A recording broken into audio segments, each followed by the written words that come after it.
For the first time আমি যাচ্ছি bike ট্যুরে 450 কিলোমিটার। তো ভাই আমরা এখন আজকে কোন দিক দিয়ে যাচ্ছি আর কোন দিকে শেষ করব?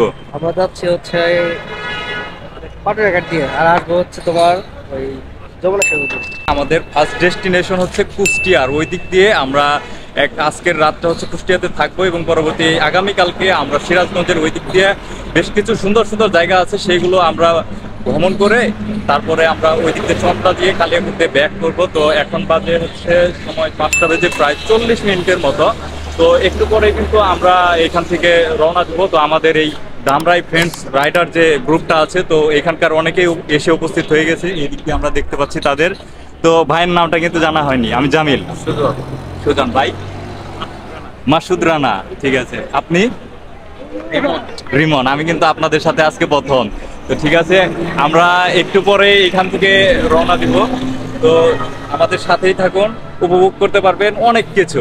রাইট নাও আমরা আছি এখন পাটুরিয়া ফেরিঘাটে, আর এইখানে আজকে আমাদের সময় লাগছে প্রায় 1.5 ঘন্টার মতো। তো সবসময় আমি একটা কথা বলি, সেটা হচ্ছে যে আমরা দুইজনেই বাইক চালাইছি। তো এই 1.5 ঘন্টার মধ্যে পলি ভাই চালাইছে 1.5 ঘন্টা, বাকি সময় আমি চালাইছি। ফাইনালি আমরা চলে এসেছি, আমাদের ফার্স্ট যে ডেস্টিনেশনটা ছিল কুষ্টিয়া। তো এখন আমরা কুষ্টিয়াতে আসছি, আর এইখানে হচ্ছে পুলিশ চেক আপ চলতেছে। তো পুলিশরা আমাদের বাইক নিয়ে এখানে ভিতরে প্রবেশ করতে দেয়নি, তো এর জন্যই আমরা অটো দিয়ে যাচ্ছি।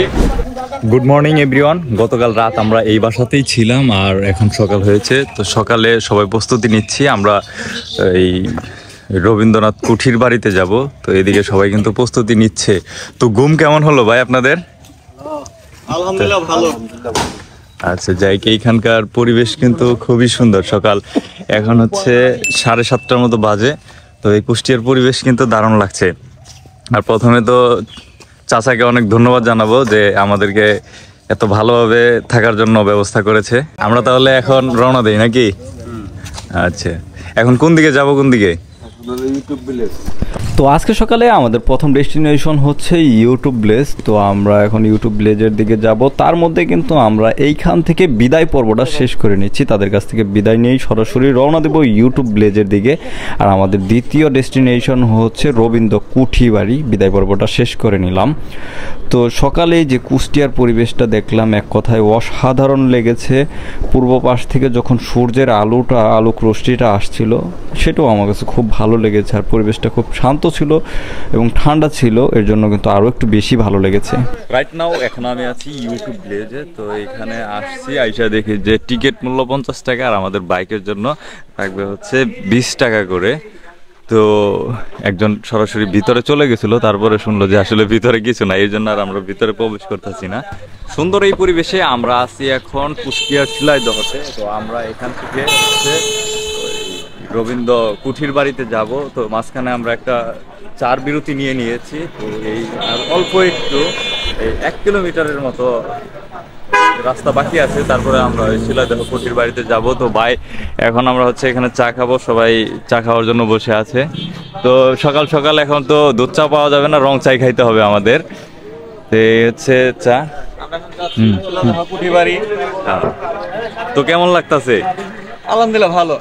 বাইক রাইড করতে ভালোই লাগতেছে, জোস।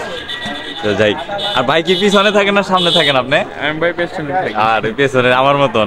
যাই, আমার একটু সুযোগ দিয়েছিল যে আমি সামনে বসছিলাম। তো ঠিক আছে, চালাইতে ভালোই লাগতেছে। আর সবচাইতে বেশি ভালো লাগতেছে এখন আজকের যে পরিবেশটা, খুবই সুন্দর পরিবেশ।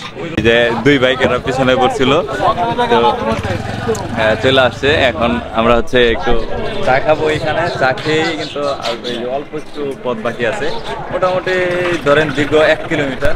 আর আমরা এখন আছি রবীন্দ্র কুঠি বাড়ির এইখানে। আপনারা চাইলে আমাদের চ্যানেল থেকে রবীন্দ্র কুঠি বাড়ির ব্লগটি দেখে আসতে পারেন।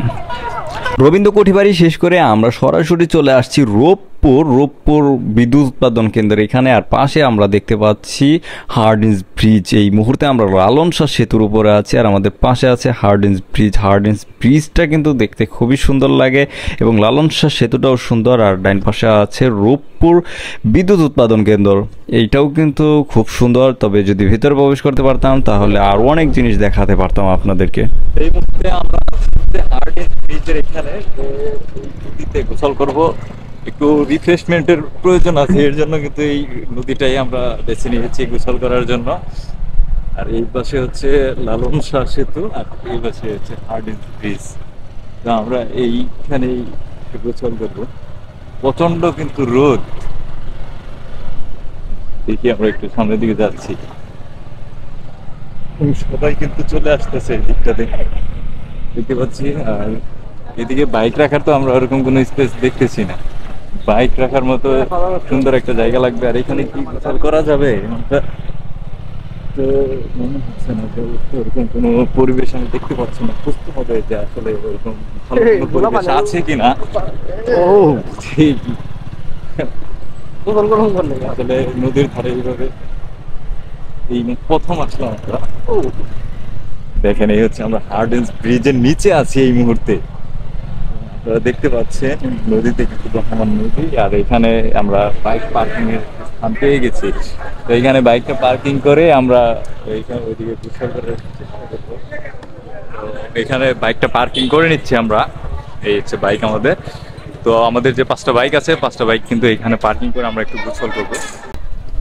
তো এইখানে আমরা হচ্ছে গোসল শেষ করে এখন সিরাজগঞ্জের ওইদিকে যাচ্ছি। তো নদীতে গোসল করলাম, হার্ডিঞ্জ ব্রিজের নিচে যে নদীটা আছে এই নদীতে গোসল করলাম। এখন থেকে চলে যাচ্ছি এখন সিরাজগঞ্জের উপর দিয়ে আমরা এখন সরাসরি বাড়িতে চলে যাবো ইনশাল্লাহ।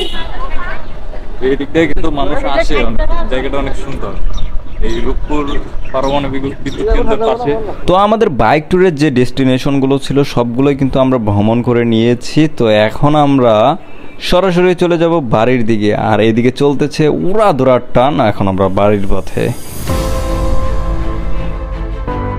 দীর্ঘ অনেকক্ষণ বাইক রাইড করার পরে এখন আমরা একটু স্বস্তি পেয়েছি। তো এখন এই মুহূর্তে আমরা হচ্ছে ফেরিঘাটে আছি। তো এই ফেরি পারাপার হয়ে আমরা সরাসরি ওই পাশে আরিচা ঘাটে চলে যাব। তো আর অল্প একটু রাস্তায় বাকি আছে। তো এই আমাদের 400 থেকে 450 কিলোমিটার একটা বাইক রাইড ট্যুরে আমাদের 450 কিলোমিটার বাইক রাইডের ব্লগ ভিডিও আমরা এইখানেই শেষ করতেছি। তো এই মুহূর্তে আমরা কাজীর হাট ওই ফেরিঘাট থেকে রওনা দিলাম, ওই পাশে আরিচা ঘাটে যাব। তো এই বাইক রাইডটা কেমন লাগলো ভাই আপনার কাছে? বাইক রাইড বরাবরের মতো এটাও খুব অসাধারণ ছিল। আপনার কাছে কেমন লাগলো? আমাদের 2 দিনের ট্যুর মিলে আলহামদুলিল্লাহ খুব ভালো লাগছে। এরকম ট্যুর মাঝে মাঝে প্রত্যেক মাসে একটা করে আচ্ছা ভাই, ভাই আপনি কি বলবেন এই ট্যুর নিয়ে? জি, আমাদের প্রত্যেক মাসে প্রায় ট্যুর দেওয়া হয়। হ্যাঁ, যদি আল্লাহ স্পেশাল আমাদের শরীর ভালো রাখে আমরা প্রতিনিয়ত বা প্রত্যেক মাসে দেওয়ার চেষ্টা করবো আর কি। তবে আমরা অতি শীঘ্রই কিন্তু নেক্সট আরো একটা ট্যুরের ব্যবস্থা হয়তো বা করবো। তো আপনারা জানতে পারবেন। আর যদি কেউ যুক্ত হতে চায় তাহলে কি যুক্ত হতে পারবো? অবশ্যই হ্যাঁ অবশ্যই। তাইলে আপনারা যদি কেউ আমাদের গ্রুপে যুক্ত হতে চান তাহলে অবশ্যই যুক্ত হতে পারবেন। তো আমরা জানিয়ে দেবো আমরা নেক্সট কোথায় ট্যুরে যাচ্ছি। ঠিক আছে, আজকের ভিডিওটা এই পর্যন্তই শেষ।